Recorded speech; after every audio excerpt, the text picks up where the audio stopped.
Commander हमारी सरजमीनों पर खून बहाने के लिए आ रहे हैं। हाँ, उनके लश्कर वादियों में। अच्छा है, आने दो उन्हें। हर कोई अपना फर्ज जिम्मेदारी से निभाए। जो जनाब। चलो जाओ।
दरमियान की मुमलिकत में खुशामदीद।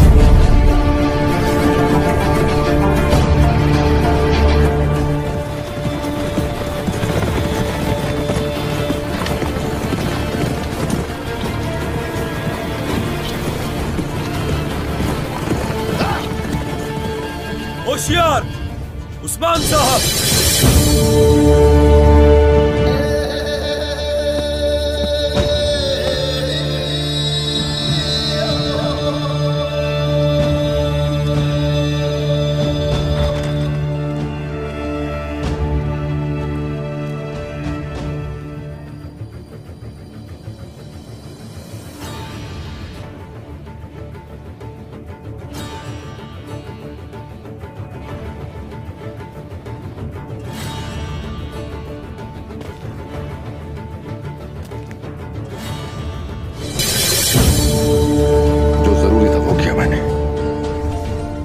किसी हिचकिचाहट के।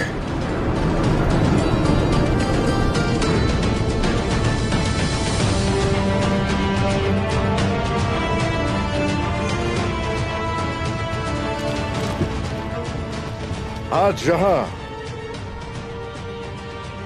फिर एक जालिम का सर धड़ से अलग हुआ, लेकिन अभी भी बहुत से बाकी हैं। वो सब हम लोगों के लिए घात लगाए हुए हैं। इससे पहले कि वो हमला करें, हम उन पर हमलावर हो जाएंगे। ये फतुहात रुकने वाली नहीं है। जनाब, महमद और ओरहान बे को कैसल के तकफूर ने पकड़ लिया है।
अस्सलामुअलैकुम नाजरीन, कुल्लुश उस्मान की एक और नई वीडियो में खुश आमदीद।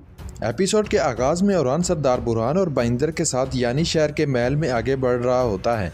उरान पूछता है, शहजादे क्या याकूब सरदार जंग के बारे में ईमानदार थे? तो उरान कहता है, हम ये कल समझ जाएंगे बुरहान साहब। साफ जाहिर है कि उसका इरादा मुझे महल से भेजना है।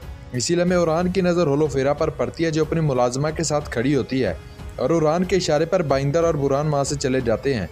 फिर उरान तेज़ी से होलोफेरा के पास आता है और मुलाजमा के जाने के बाद होलोफेरा कहती है, मैं परेशान हो गई जब तुम इतनी जल्दी चले गए। क्या अलाउद्दीन सरदार और बाला खातून ठीक हैं? जवाब में उरान कहता है, अल्लाह का शुक्र है वो ठीक है।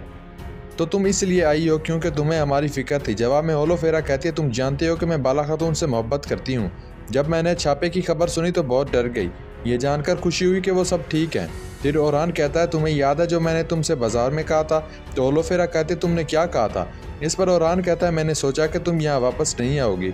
यह सुनकर होलोफेरा कहती है, उरान सरदार तुमने गलत सोचा, मैं इस जगह से मोहब्बत करती हूँ। तो उरान सरदार कहता है, मैं भी बहुत मोहब्बत करता हूँ। अभी मुझे ज़रूरी काम है होलोफेरा, जब मैं वापस आऊँगा तो एक अहम मौजू है जिस पर मैं बात करना चाहूँगा। तो होलोफेरा कहती है, मैं तुम्हारा इंतज़ार करूँगी उरान। इसी लम्हे फातिमा वहाँ पर आती है और उरान होलोफेरा से कहता है, जब तुम इंतज़ार करोगी तो मेरी वालदा के साथ अपने ताल्लुकात को बेहतर बनाना, ठीक है? इस पर होलोफेरा कहती है, मैं कोशिश करूँगी। इस पर उरान मुस्कुराते हुए कहता है, तो फिर चलें और उन्हें सलाम करें। इस पर होलोफेरा कहती है, क्या तुम्हें यकीन है? इसके साथ ही वो दोनों आगे बढ़ते हैं। तो फातिमा कहती है, मेरे ख्याल से अभी ना जाएं। इसे देखकर उरान कहता है, फातिमा मेरी बहन, तुम हर जगह कैसे पहुँच जाती हो? जवाब में फातिमा कहती है, ये मेरा राज है भाई। खुश आमदीद होलोफेरा। अभी मेरी वालदा थोड़ी नाराज़ हैं, अभी तुम दोनों का वहाँ जाना बेहतर नहीं होगा। इस पर उरान कहता है, क्या ये तुम्हारी राय है? यह सुनकर फातिमा उरान को जवाब देने की बजाय होलोफेरा से कहती है, आओ होलोफेरा, मैं तुम्हें अपने कमरे में ले चलूँ। यह कहकर वो होलोफेरा को साथ लेकर चली जाती है।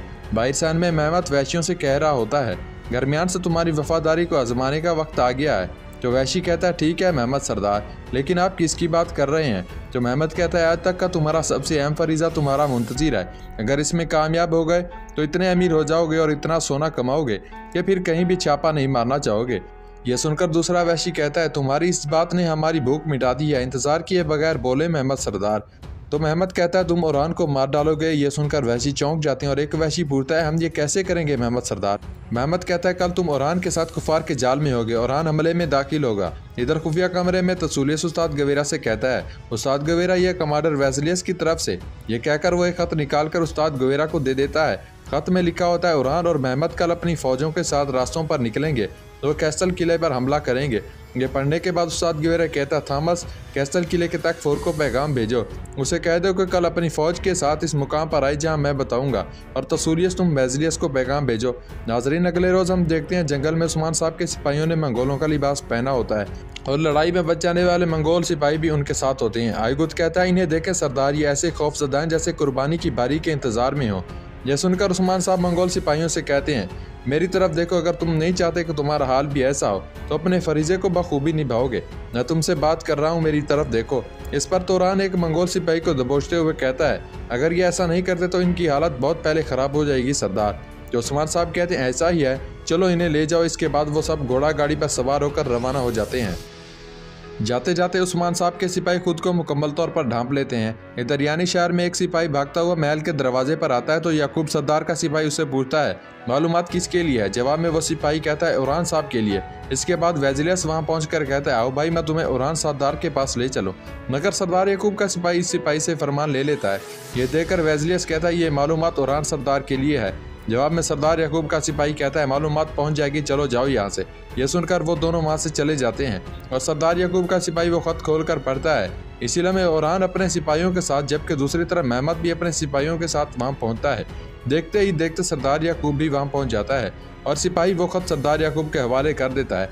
जिसे पढ़ने के बाद सरदार याकूब आगे बढ़ते हुए कहता है, अल्लाह का शुक्र है कि इस तरह की अहम मालूमात की बदौलत हम उदास नहीं होंगे। चकफोर के फौज ने कैस्टल के करीब कैंप लगा दिया। अल्लाह का शुक्र है कि हम उन पर हमला करने की ताकत रखते हैं। सरदारान फतुहात करें और कैस्टल किला ले लें और इनके सिरों पर कैंप को मिस्मार कर दें। फिर अपनी तलवार को फिजा में लहराते हुए कहता है, इस्लाम की तलवार से कुफ्फार के काम को कुचल दें।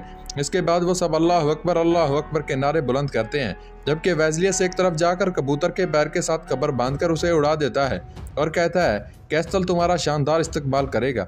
इधर सरदार याकूब कहता है सबको दिखा दो मेरे बहादुरों। इसके बाद वो सब रवाना होने के लिए घोड़ों की जानिब बढ़ जाते हैं। इस लम्हे होलोफेरा वहाँ आकर ओरान को देखने लग जाती है और उसकी आंखें भर आती हैं। ओरान भी उसे इशारा करता हुआ वहाँ से चला जाता है। इनके जाने के बाद नन्हा जहर कुताई भागते हुए कहता है रुको रुको, मुझे भी ले चलो, मैं फतह पर जाऊंगा।